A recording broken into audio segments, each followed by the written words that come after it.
Maintenant, dopage, on va parler aussi les deux prochaines catégories, dopage pour les sports d'endurance et dopage, on en a brièvement parlé tantôt, mais j'aimerais qu'on discute aussi du dopage dans le milieu universitaire et dans les e-sports. Dans le fond, tout ce qui est la et voilà. Ouais. Dopage dans les sports d'endurance. Tout le monde a entendu parler, par exemple, au Québec, on a eu Geneviève Janson, qui est une cycliste qui s'est fait prendre pour utilisation pour dopage. Le cas le plus répandu mondialement, Lance Armstrong. Lance Armstrong. Maintenant, on va parler de Lance Armstrong. Je vais émettre une opinion qui est non populaire, que je sais que les gens aimeront pas ce que je vais dire là, mais bref. Lance Armstrong.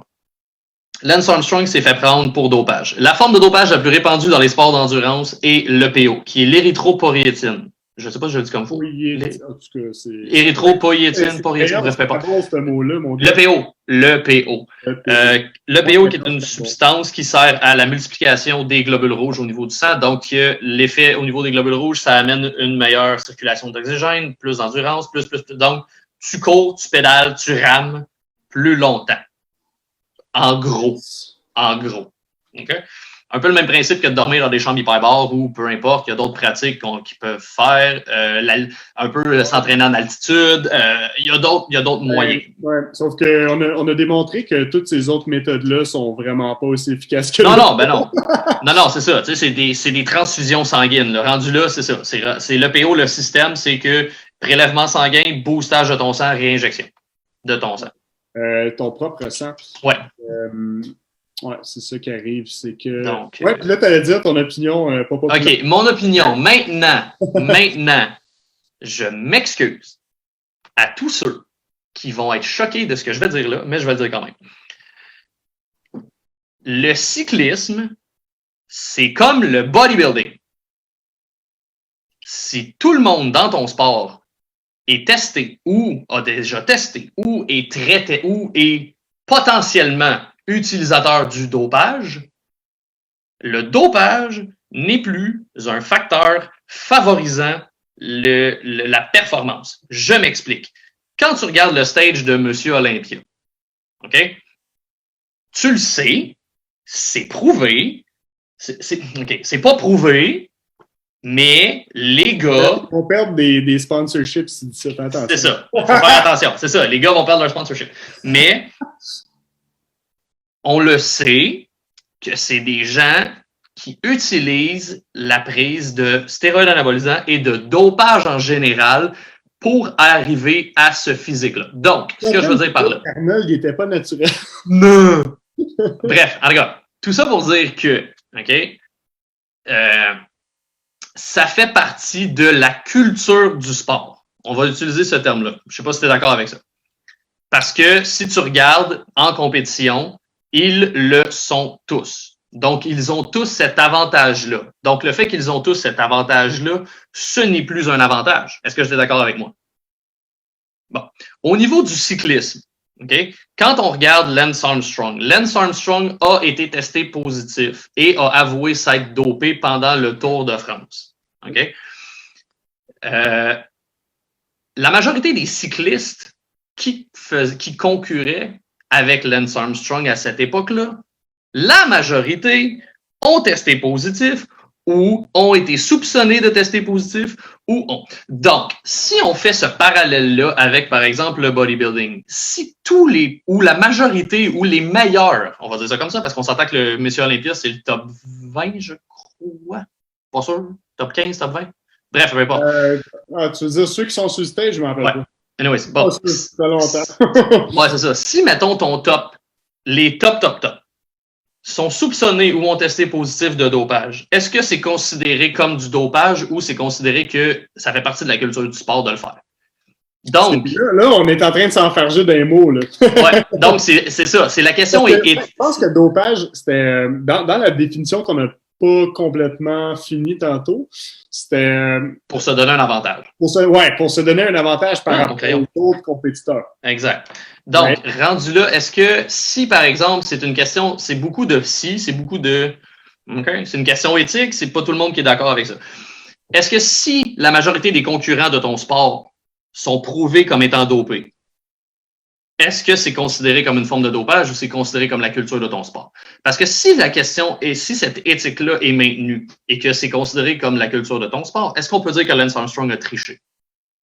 Ou Lance Armstrong était juste le meilleur des gens qui étaient dopés?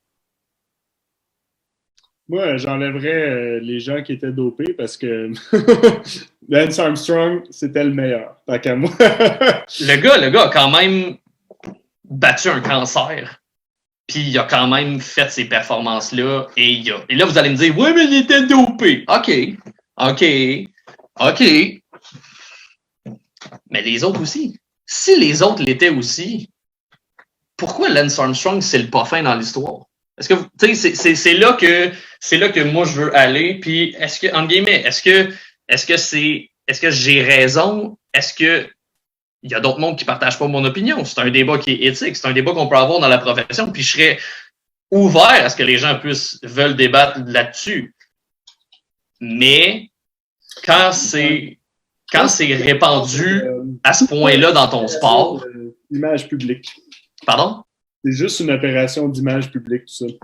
Un peu la même chose avec le scandale, avec les... La politique, honnêtement. Ouais, c'est ça. Parce que les comités olympiques et tout ça, tu sais. Non, c'est ça. Puis je suis 100% d'accord, mais il y a une image, entre guillemets. Mais je veux dire, on a démonisé un individu qui, selon moi, n'avait pas nécessairement besoin ou ne devait pas nécessairement être démonisé. C'est comme, je vais m'exprimer ici, c'est un peu comme par exemple s'il avait pris Lance Armstrong puis il avait dit sorry le gros puis ils l'ont pitché en dessous des roues du boss pour purifier cette image-là. Ouais, qui nous amène au baseball. Non, mais moi, je trouve que, tu sais, d'un point de vue éthique, je trouve ça comique qu'on demande sans cesse aux gens de battre des records, on demande sans cesse des plus hautes performances, ouais. Mais... Qu'on les traite de tricheurs après ça. Qu'est-ce qu'il faut? Quand les gens font ce qu'il faut faire pour être capable de compétitionner contre les autres, on les pénalise par la suite et on leur dit que c'est des pas bons. Fait que c'est... Qu'est-ce que tu veux? Des tricheurs. C'est comme le culturisme. Est-ce que tu veux des shapes de saucé ou tu veux des shapes de camp de concentration? Parce qu'on s'entend, là, on en a tous vu des gars naturels qui s'en vont sur le stage, c'est horrible. Ah ouais. Ils ont de l'air mal nourris. Malade. Premièrement, il y a des effets négatifs sur leur santé, probablement pire que le gars qui est sur le stock, sur le stage, qui est suivi par son médecin. On pourra en parler dans un autre épisode, juste du bodybuilding, là, sérieusement. Là, puis on veut puis dans toutes les formes de divertissement, on veut toujours plus. Mm-hmm. Mettons là, qu'on rendrait le culturiste clean, là, puis qu'on met des shapes de naturel sur le stage, il n'y a personne qui va regarder ça. Déjà qu'il n'y a pas grand monde qui regarde ça, il n'y a personne qui va vouloir regarder ça. Pareil pour tous les sports. Exact. Si la performance commence à diminuer là, tout à coup parce que tout le monde arrête de prendre du jus, qu'est-ce qui va arriver avec les codes d'écoute? Puis les gens vont pas être conciliants, vont pas accepter d'avoir moins de performance pour plus de sécurité pour les athlètes. Ça, c'est n'importe quoi. Là. Non, c'est ça. Comme... Les gens aiment ça, voir les joueurs de football grands et gros. Les gens aiment voir les joueurs de baseball frapper des coups de circuit puis envoyer la balle le plus longtemps possible. Les joueurs aiment, tu sais, j'aimais ça. Je sais pas si t'as entendu Oberst qui disait ça à Joe Rogan. Là. Il disait, il nous teste, oui. Il nous teste pour savoir si on en prend ou pas. Si on n'en prend pas, on est disqualifié, là, tu sais. Parce que t'auras pas, tu sais, oui, on pourrait décider en tant que société d'être encore plus restrictif au niveau des règlements puis de commencer à tester tout le monde dans leur sommeil. Ce qui arrive, là, c'est que je veux pas être plate, là, mais c'est un peu comme ça, c'est mon opinion personnelle, c'est pas l'opinion de Kinélite. Le combat contre la drogue, c'est une lutte sans aucune issue. On va jamais gagner. Non, ça sert à rien d'empêcher les gens de prendre X substances. Okay? Puis je suis pas en train de dire qu'on devrait légaliser l'héroïne, loin de là. C'est juste que si tu interdis quelque chose puis tu mets de la restriction, les gens vont trouver des façons de contourner le système. Puis plus que tu essaies d'être strict, plus que tu vas avoir des outliers puis des gens qui vont se démarquer parce qu'ils vont trouver la patente pour le système. Puis là, ben, tu fais juste rendre le playing field pas égal parce que on a vu, mettons, dans le cas des Russes, qu'est-ce qui arrive là, avec le gouvernement russe quand ils dopent leurs athlètes? Ben, c'était une opération gouvernementale très, très bien organisée. Tout le monde avait accès à des substances de qualité. Tout le monde avait un suivi médical. Quand tu regardes nos athlètes à nous, qui se dopent pareil en passant, je ne veux pas encore faire chier les gens qui pensent que l'équipe Canada d'Altéro, on est juste poche parce qu'on est naturel. Là. On est poche parce qu'on est poche. Puis on on salue notre équipe d'haltérophilie au Canada. Okay. Ah, ouais. C'est sûr qu'il y a trois qui écoutent ça qui vont être comme « Je suis outré! » On vous l'avait dit qu'on choquerait aujourd'hui. On vous l'avait dit. Du Nord, on est pourri en haltéro en passant depuis... Genre, on a rien à comparer aux Chinois puis aux Russes puis juste comme à l'Europe de l'Est, à large, là, on n'est pas là, pas en tout. Puis, je veux dire, on n'a pas accès à de la drogue, c'est juste qu'on le fait, mais on le fait de façon détournée.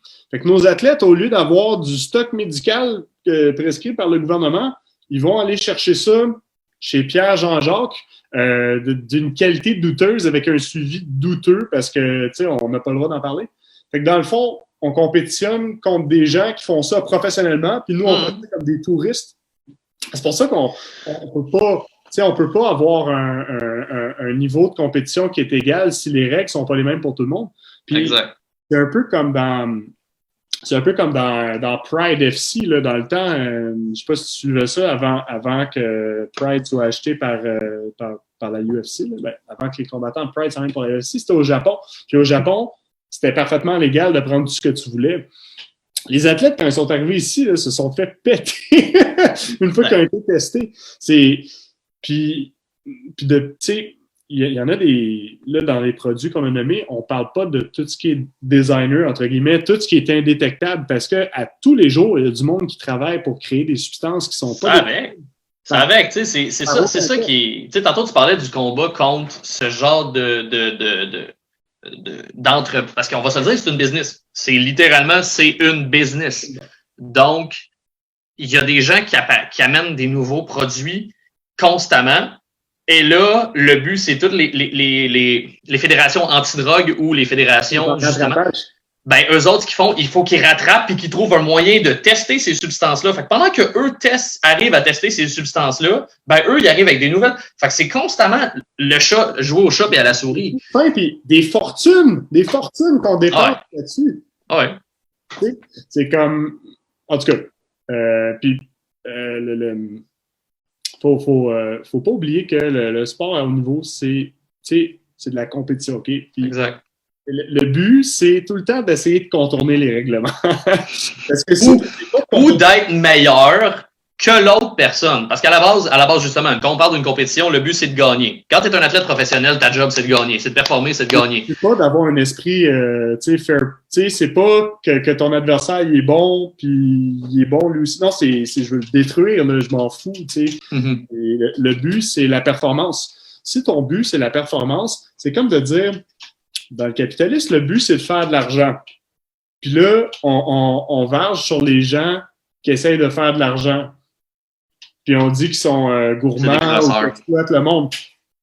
Le but, c'est de faire de l'argent, même. C'est ça l'objectif du sport, c'est d'avoir de la performance. Mais tout ça pour... parce que là, c'est ça. Là, on a parlé parce que là, on a dévié, parce que ça là, c'est parce qu'on parlait du sport d'endurance. Après ça, on a parlé de tout ce qui s'appelle le problème éthique par exemple, au niveau du vélo, au niveau de ci, au niveau de ça. Donc là, mettons, OK, là, j'ai émis une opinion, entre guillemets, encore une fois, c'est mon opinion personnelle. Et comme tu as dit, c'est pas l'opinion de Kinélite pour ce qui est du vélo et pour ce qui est de ce genre-là. OK? Non, c'est juste parce qu'on veut faire quand même une certaine séparation. Parce que, tu sais, oui, on vous donne de l'information depuis le début du podcast, mais veut pas, JP et moi, on rentre dans le milieu de l'entraînement et on travaille avec des gens depuis plus qu'une dizaine d'années. Donc, on en a vu passer et donc, c'est pour ça qu'on a une certaine opinion et un certain bagage qui nous dit qu'on a une opinion là-dessus. Est-ce que c'est l'opinion de tout le monde? Non. Non, du tout. Est-ce que c'est la bonne façon de penser? Pas nécessairement. Mais avec ce qu'on a. C'est juste qu'on est pragmatique, puis t'as du monde qui sont plus idéalistes, puis c'est correct, puis on pourrait s'ostiner avec deux autres personnes qui sont full idéalistes, puis qui sont contre l'idée à 100%, puis ça serait correct aussi. C'est exact. Juste, dans notre logique de vie, ça fait pas. Il y a certaines choses qui font pas de sens, mettons. Exact. Maintenant, on a parlé du sport d'endurance. Donc, on a parlé principalement de la forme de base la plus répandue, le PO. Il y a d'autres façons de le faire, aussi de prendre, par exemple, comme on avait dit, il y a d'autres produits, tout ce qui viennent toucher au niveau des globules rouges, au niveau de la masse musculaire, l'endurance, peu importe. C'est des produits qui sont utilisés. Maintenant, dopage, je vais appeler ça comme ça, le dopage intellectuel. OK? Par exemple, on parle à l'université, on parle dans les e-sports, mais on parle également dans les sports, comme le golf. Oui, absolument. Qui sont des... Dans le fond, tout ce qui aide au niveau... Vas-y, je te coupe. Le tir à l'arc. Le dard, le pool. N'importe quoi, là, je pense qu'il n'y a pas un sport qui est clean. C'est ça. Il n'y a pas un sport que tu peux dire, mon sport, il y a zéro forme de dopage, c'est impossible. Impossible, on va vous en trouver une. Impossible. Est-ce que les jockeys qui font de l'équitation sont sa sauce? Le cheval, non. Le cheval, oui, par exemple. Est-ce que... ben, ça peut aller loin, mais c'est comme... Ouais, OK, drogue cognitive. Là, je pense que, comme dans la grosse... Tu sais, dans la majorité, quand on parle de drogue, dans le fond, plus pour ce qui est des facultés mentales, c'est surtout des stimulants dont on parle, right? Fait que tout ce qui est analogue d'amphétamine, les Ritalin, Concerta et Adderall de ce monde, ça serait la grosse affaire. Sinon, tu vois-tu d'autres choses? Moi, je ne sais pas si tu peux rentrer ça dans... C'est plus des suppléments. Quand on parle de suppléments nootropiques... Encore une fois... L'utilisation, personnellement, l'utilisation de produits, par exemple, comme l'Adderall, comme Vivance, Ritalin, Concerta, peu importe, pour quand t'en as pas besoin, c'est une forme de dopage. Non, moi, je te parle des nootropiques, mettons. Tout ce qui est des substances qui vont avoir un effet sur la mémoire, la créativité, l'attention, genre, je sais pas si ça te dit quelque chose à faire comme du picamélion. Le LSD. Noopept. Non, pas vraiment, mais c'est un peu les mêmes types de mécanismes. Là, mais... Ils sont créatifs, les gens sur le LSD. Pensons aux Beatles, pensons à Jimi Hendrix, pensons... je fais des blagues. Mais tu rentrais dans du dopage, tu sais. Honnêtement, je suis pas assez connaisseur de ces substances-là pour... Je pense qu'on est encore au niveau de suppléments, mais ça pourrait être pour un autre podcast, là, les nootropiques, parce que il y a beaucoup de recherches qui se fait là-dessus en ce moment, puis il y avait un type qui était venu à l'Université de Montréal, c'est quoi son nom? Il nous a fait une conférence sur sa compagnie qui fait de la recherche là-dedans. Puis c'est comme la prochaine grosse avenue là, pour les suppléments, c'est les suppléments plus intellectuels. Fait que, des affaires qui sont pas des amphétamines ou des dérivés, là, mais c'est plus au niveau de... Ben, ça va agir sur le cerveau. Là, fait que ça peut te rendre plus créatif, plus attentif, plus relax. Fait que c'est vraiment tout ce qui est nootropique. Puis c'est des drogues aussi suppléments qui ont été utilisés pour combattre l'Alzheimer puis des trucs. Fait que je pense pas qu'on est vraiment là-dedans. C'est pas, c'est pas du dopage, mettons. Fait que, non, c'est... Comme je te dis, je connais pas assez ça pour émettre une opinion personnelle là-dessus. Là. Comme je te dis, tu sembles plus avoir de connaissances là-dessus, donc je vais me fier, en guillemets... de stimulants, là. Ouais, non, c'est ça, généralement. Ouais, c'est plus au niveau des tout ce qui s'appelle au niveau des... Ouais, les stimulants, l'amélioration de concentration, par exemple, au niveau du e-sport, c'est-à-dire les electronic sports. Donc, tout ce qui s'appelle les sports en avant par exemple, les gamers professionnels. On parle de jeux, mettons, pour en nommer quelques-uns, on parle de League of Legends, on parle, par exemple, de Counter-Strike, on parle de StarCraft en Corée, on parle y a les sports de combat, Mortal Kombat, Street Fighter, il y en a, Tekken, il y en a une multitude, World of Warcraft.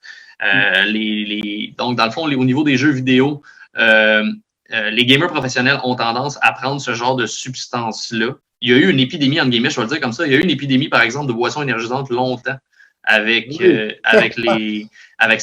ces gens-là, parce que, par exemple, on prend les gens qui streament de façon professionnelle. Ces gens-là peuvent jouer en ligne pendant des heures et des heures, 12, 10, 20 heures, pas 20 heures. Oui, il y en a, là. Il y a eu des marathons qu'on appelle, là. Mais je vous dirais que la majorité du temps, ces gens-là, c'est des jobs à temps plein. Donc, ces gens-là, leur job, c'est de se concentrer et de jouer à des jeux vidéo avec de grosses performances pendant longtemps. Donc, oui, il y a eu une utilisation de ce genre de substances-là, les boissons énergisantes beaucoup au début, mais maintenant, il y a une épidémie aussi là-dessus au niveau des drogues de performance, comme l'Adderall, comme le Concerta. D'autres sports, tantôt on en a nommé quelques-uns, le golf.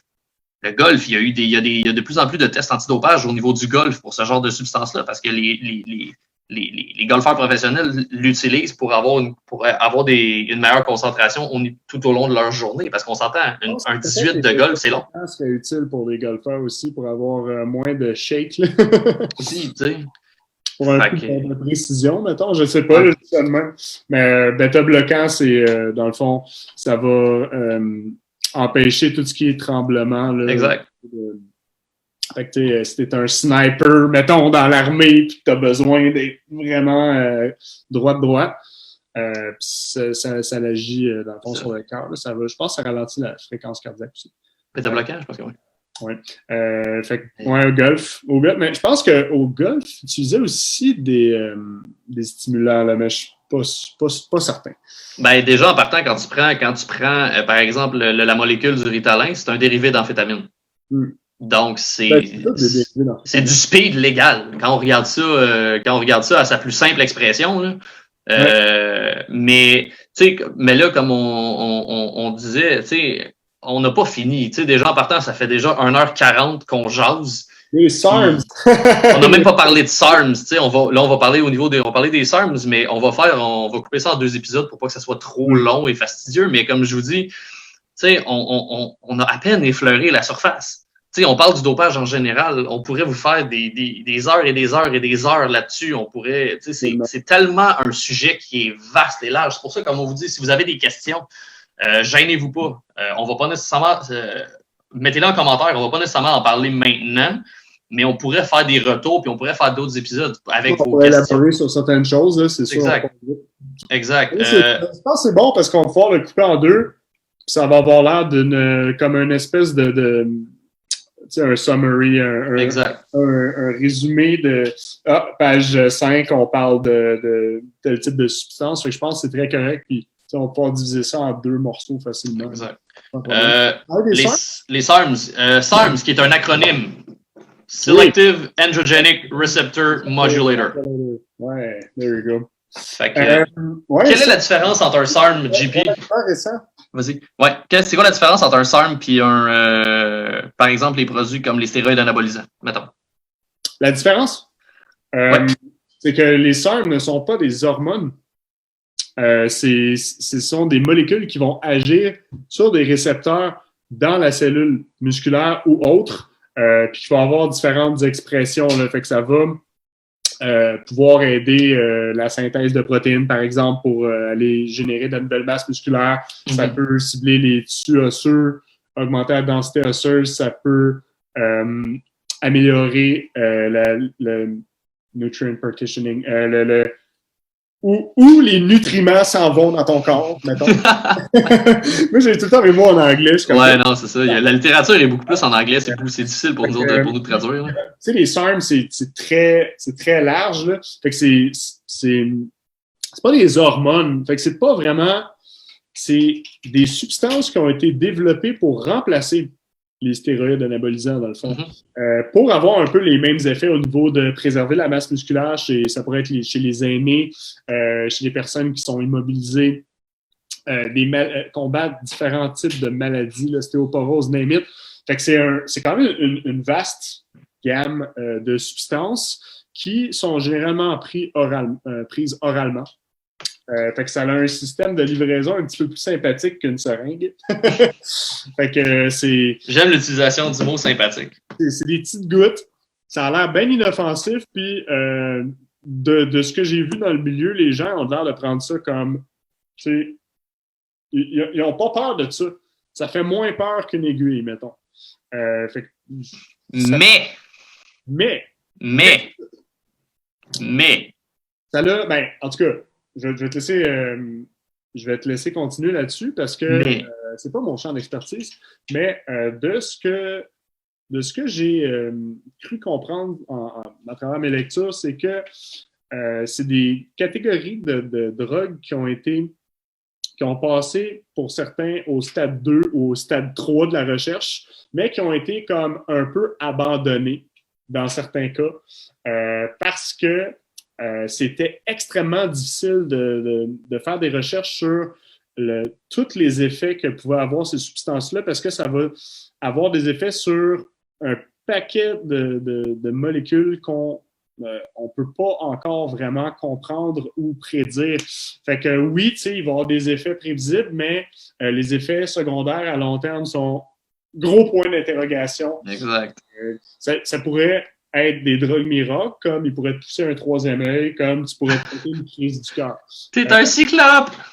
Ouais, fait que c'est des drogues qui avaient l'air super intéressantes, mais vu que c'est très, très difficile à étudier, puis ça coûte super cher, contrairement aux stéroïdes connus, mettons, comme du DK ou de la testostérone qu'on sait à 100% que ça fait, à peu près, là, pour les effets secondaires qui sont bien connus par le monde médical. Mm-hmm. Les SARM, c'est comme c'est nouveau de recherche de les gens qui prennent ça, c'est leur propre cochon d'Inde.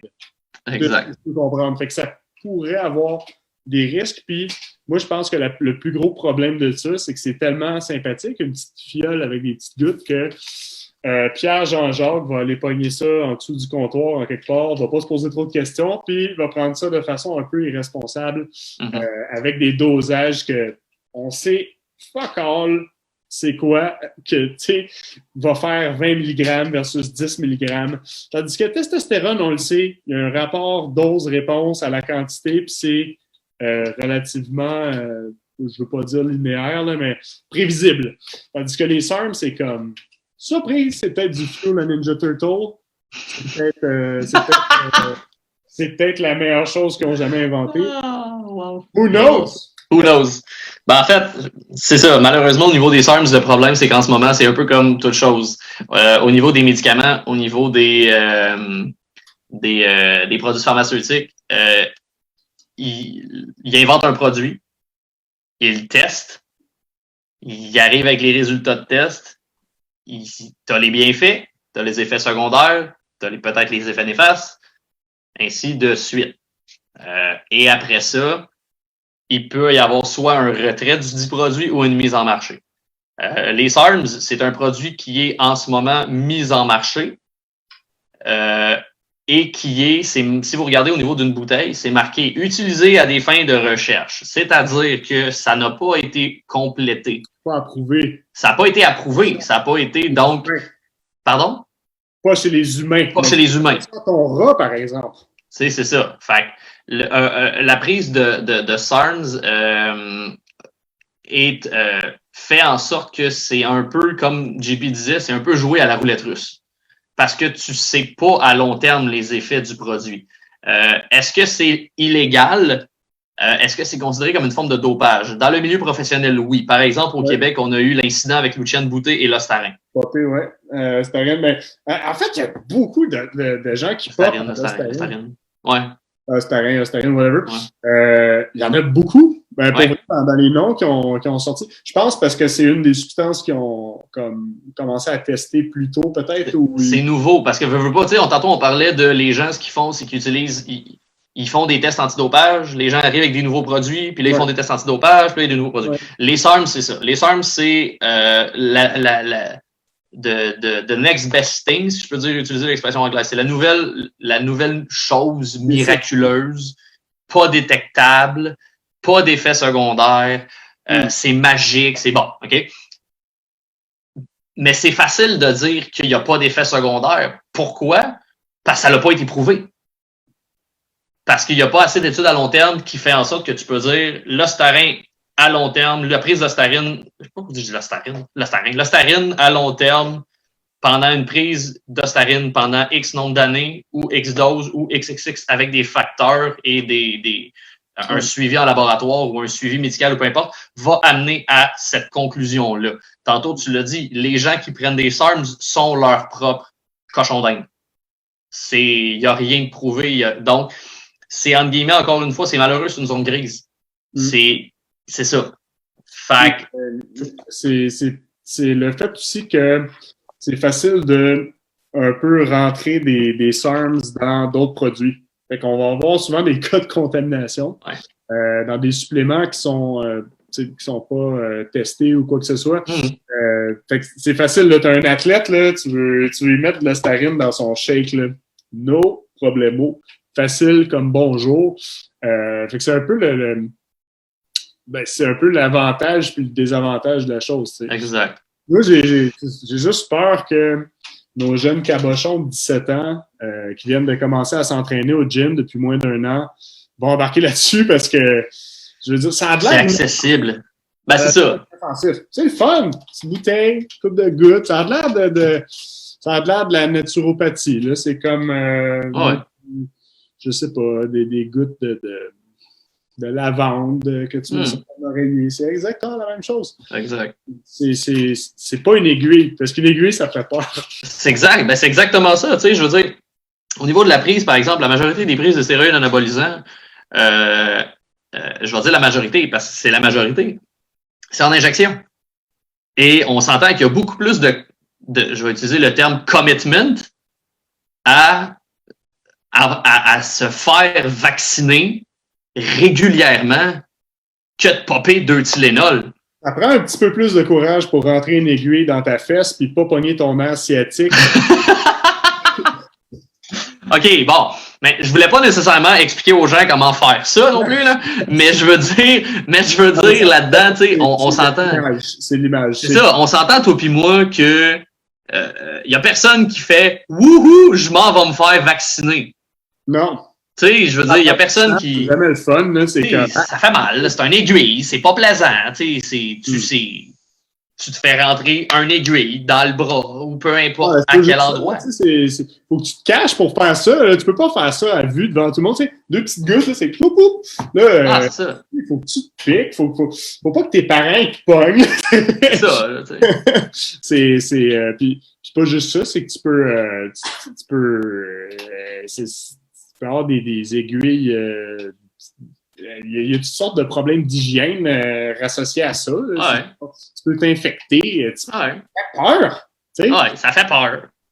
Encore une fois, ça fait peur. Tandis que tu sais, la prise, entre guillemets, on parlait tantôt, les SARMs en gouttes, les stéroïdes de type oraux, tu sais, mettons, je veux dire, c'est tout ça qui fait en sorte que il y a un attrait pour ce genre de substance-là. Par contre, comme on a dit, il n'y a pas de tests qui ont été faits à long terme.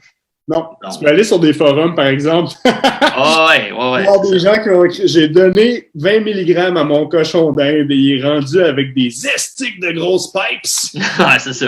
Ça ressemble quasiment à ça. Ton cochon d'Inde, right? Ouais, c'est ça. Ouais.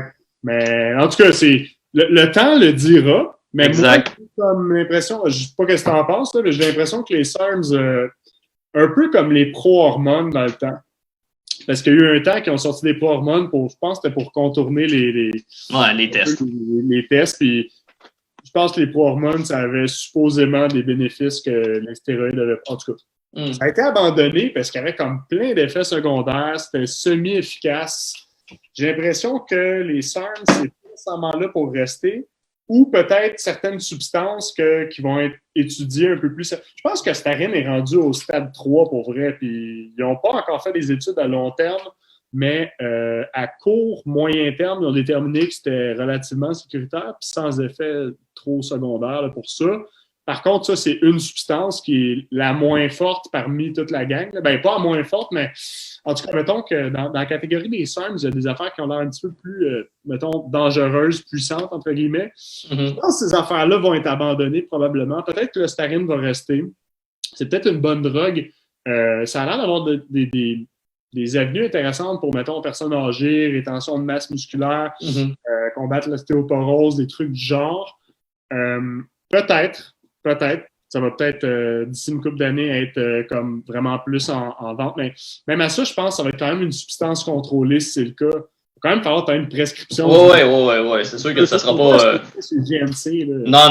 Non. Ce genre de substance-là sera jamais en vente libre. Dès que ça a un effet, entre guillemets, sur les hormones potentielles, tu peux pas prendre ça random. C'est trop dangereux. Fait que, tu sais, dans tous les cas, c'est vraiment quelque chose qui reste pas clair, là. Exact. C'est pas sûr, c'est pas certain. On a fait je pense qu'on a fait le tour. Je pense qu'on a fait le tour sur la question. En fait, est-ce qu'on a... Non. On va être honnête. Est-ce qu'on a fait le tour? Non. On n'a pas parlé, c'est ça. On n'a pas rentré dans tout ce qui s'appelle les produits, par exemple. Là, tantôt, on n'a pas parlé. On a brièvement parlé de stimulants. Le clenbuterol, l'éphédrine, le T3, tous les autres produits, entre guillemets, on n'en a même pas parlé. Mais là, on parle quand même un bon aperçu. Là. C'est ça. On voulait parler plus de dopage, entre guillemets, sportif. Rapidement, l'éphédrine, c'est un décongestionnant. Ce que ça fait, c'est que ça augmente tes... c'est un stimulant. Pur et dur. C'est un stimulant. Ton système adrénal, tu dompes plus d'adrénaline. Donc, c'est ça. Par contre, au niveau des effets secondaires, ça augmente relativement drastiquement ton rythme cardiaque. Donc, effet secondaire. En plus, on est dans une zone grise parce que théoriquement, c'est pas toléré en grande concentration, à moins que tu aies de l'asthme. C'est ça. Mais c'est un supplément en vente libre quand même. Un décongestionnant. Ça. Exact. C'est ça. On vient encore... ça nous ramène encore à la question, par exemple, l'utilisation médicale versus l'utilisation de performance, mettons, le clenbuterol. Qu'est-ce que le clenbuterol? À sa plus simple expression, le clenbuterol, c'est un bronchodilatateur pour cheval. Oui, c'est ça. Pense à ta puff de Ventolin là, que tu fais là, parce que tu fais une crise d'asthme pour Seabiscuit. C'est pas mal ça. Sinon... Fait que là, on pourrait en parler longtemps, puis on pourrait s'éterniser, on pourrait faire un podcast de 8 heures là-dessus, mais au niveau du dopage sportif, je pense qu'on a pas mal fait le tour avec les anciens produits, la ligne du temps, le nouveau. Si vous avez des questions, gênez-vous pas. YouTube, les vidéos vont être, on va couper ça en 2 épisodes, par exemple. Posez vos questions sur YouTube. Si vous avez des questions, gênez-vous pas. Vous pouvez nous envoyer si vous êtes, en guillemets, gêné ou peu importe, vous avez des questions qui seraient très pertinentes, mais que vous voulez pas, par exemple, les exposer sur la place publique de peur de vous faire juger. Déjà, en partant de JP et moi, on ne juge personne. Peu importe votre... Lui, il est là. Bullshit, non? mais... Non, mais ce que je veux dire, c'est que... quelqu'un qui va nous poser des questions. Non, mais tu sais, gênez-vous pas, là. Question. Gênez-vous pas. Il n'y a pas de mauvaise question, il n'y a pas de question niaiseuse. Si vous aimez mieux nous envoyer ça en message privé, vous ne voulez pas être nommé, il n'y a pas de problème. Envoyez-nous un message privé sur la page Facebook de l'après-gym ou sur Instagram à l'après-gym. On va répondre, que ce soit public ou privé. Sinon, écoute, pas mal ça. 2 heures, c'est un record. On a fait ça à 2 heures pile, quasiment. Ouais. On prend ça la semaine prochaine. Peut-être, on verra. Non, donc voilà, comme je vous dis, guys, on vous encourage, posez vos questions. Soyez pas gênés, que ce soit public ou privé, il n'y a pas de mauvaises questions. Commentaires, on veut toujours s'améliorer. On fait ce podcast-là, on le fait pour vous. C'est pour vous amener de l'information qui est pertinente. Oui, il y a un facteur qui est plus personnel, entre guillemets, avec nos opinions, mais on tente de vous amener le plus d'informations possible. On essaye, entre guillemets, si vous trouvez hey, les gars, vulgarisez un peu plus, parce que, tu sais, il y a des termes scientifiques dans vos affaires qu'on comprend pas. Fine, on va vous le vulgariser plus, il n'y a aucun problème. Tu sais, on essaye de garder ça le plus professionnel possible. Avec ce podcast-là, on ne peut que s'améliorer. Exact. Gênez-vous pas, commentaires. C'est sûr, commentaires constructifs, s'il vous plaît. Tu sais, les gars, vous êtes de l'estime mal, ça. Non, tu n'es pas obligé. Tu peux le garder pour toi. Envoyez-moi ça en privé. Ouais, envoyez-nous ça en privé. Bref. Tu sais, donc voilà, si vous avez des questions, si vous avez des commentaires, si vous avez, peu importe, des suggestions de sujets, des choses que vous aimeriez parler, gênez-vous pas. Vous aimeriez parler? des choses que vous aimeriez qu'on parle. Vous autres, vous parlez pas. Vous parlez pas. C'est non, pas vrai. Non, de sujets ou de choses que vous voulez qu'on parle. Gênez-vous pas, ça va nous faire plaisir. Encore une fois, on peut pas plaire à tout le monde. On essaie de faire du mieux qu'on peut avec nos sujets, nos invités. Inquiétez-vous pas, je sais que la dernière fois, on a eu un commentaire comme quoi il n'y avait pas eu beaucoup d'invités féminins. Il y a eu 3 invités à date. En fait, 4 si on comprend Marc-André et Alex. Invités féminins. Il y a derrière chaque grand homme se cache une grande femme. Merci, Janie. On t'aime. Bonjour. Donc, si vous pensez qu'il n'y a pas... Donc, c'est ça. Non, pour vrai, on fait des blagues. Mais oui, inquiétez-vous pas, on va avoir des invités féminins qui s'en viennent. Si vous avez des suggestions, si vous avez des gens, on s'adresse à vous, kinésiologues, collègues ou autres. Si vous aimeriez venir au podcast et parler de votre produit, de parler de votre domaine d'expertise, gênez-vous pas, envoyez-nous des messages privés. Envoyez-nous des messages, on peut vous intégrer, il n'y a aucun problème. On serait ravis de parler de vous et de vous donner une plateforme. Voilà. JP, 2 heures. Yes. Je m'en vais me coucher. Moi, je suis brûlé. Non, c'est pas vrai. Fait que, on se voit la semaine prochaine, guys. Au revoir. Salut.